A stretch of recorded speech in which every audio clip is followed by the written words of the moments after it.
ત્રણ બાળકીઓ સાથે શારીરિક અડપલા કરી નાસી જનાર આરોપીને પકડી પાડતી પાંડેસરા સર્વેલન્સ પોલીસ ગઈકાલ તારીખ 9/5/2024ના રોજ ફરિયાદી શ્રી તથા તેઓની બિલ્ડિંગમાં રહેતા શાહિદની ત્રણ બાળકીઓને આ કામનો આરોપી વિજય ઇંગળે નાઓ બાળકીઓ સાથે શારીરિક અડપલા કરી નાસી ગયેલ હોય, જે બાબતે ફરિયાદી શ્રી ફરિયાદ આપતા પાંડેસરા પોલીસ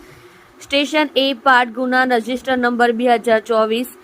ઇપિકો કલમ 354A1 354B તથા જાતીય ગુનાઓથી બાળકોના રક્ષણ બાબત અધિનિયમ પોક્સો 2012ની કલમ 8 તથા 18 મુજબનો ગુનો રજીસ્ટર કરવામાં આવેલ.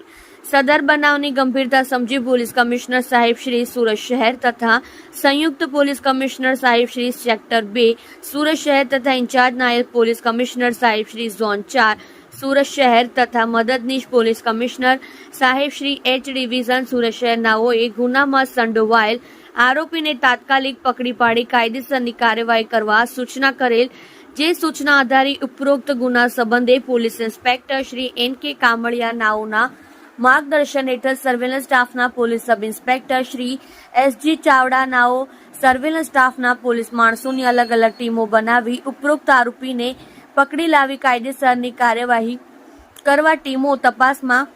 રવાના કરેલ હોય. જે તપાસમાં હતા તે દરમિયાન પોલીસ કોન્સ્ટેબલ હરેશભાઈ જેસંગભાઈ નાઓને ચોક્કસ બાતમી હકીકત મળેલ કે સદર ગુનામાં સંડોવાયેલ આરોપી વિજય ઇંગળે બાતમી હકીકતવાળી જગ્યા ઉપર હાજર છે. જે બાતમી હકીકત આધારે ઉપરોક્ત પોલીસ કર્મચારીઓની એક ટીમ બાતમીવાળી જગ્યા પર મોકલી આપેલ. જે ટીમે સદર ગુનામાં સંડોવાયેલ આરોપી નામે વિજય ભગવાનભાઈ ઇંગળે ઉંમર વર્ષ 50, ધંધો વોચમેન, રહેઠાણ ઘર નંબર F202 આનંદો હોમ્સ ડુંડી ગામ પાસે પાંડેસરા સુરત, મૂળ ગામ સિરસો તાલુકો મૂર્તિજાપુર જિલ્લો અકોલા મહારાષ્ટ્ર નાઓને ઉપરોક્ત ગુનાના કામે ખરાઈ કરી પકડી પાડી તેઓ વિરુદ્ધમાં કાયદેસર કાર્યવાહી કરેલ છે. ગઈ તારીખ 9/5/2024ના રોજ પાંડેસરા પોલીસ સ્ટેશન ખાતે એક ફરિયાદી બહેને પોતાની 8 વર્ષની દીકરી તથા તેમના બિલ્ડિંગમાં રહેતા અન્ય શાહેદોની બીજી 2 7 વર્ષની અને 6 વર્ષની દીકરીઓ, કુલ ટોટલ 3 દીકરીઓને શારીરિક અડપલા કરી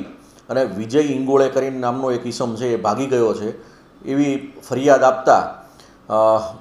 ગુનો બાળ અત્યાચારનો હોય અને પાંડેસરાના પોલીસ ઇન્સ્પેક્ટર શ્રી નાઓએ તાત્કાલિક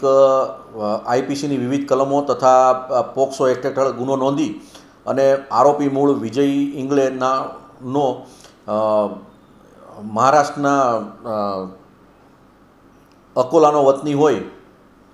તાત્કાલિક એક ટીમ મહારાષ્ટ્ર રવાના કરેલી અને બીજી 3-4 ટીમો જે લોકલ પાંડેસરાના વિસ્તારો છે તેમાં આરોપીની તપાસ કરવામાં આવેલી. દરમિયાન પોકો હરેશભાઈ નાઓની ચોક્કસ બાતમીના આધારે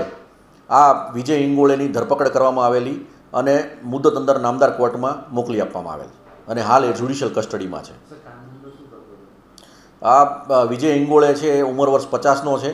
અને એ વોચમેન તરીકે કામ કરતો હતો. આનંદો હોમ્સ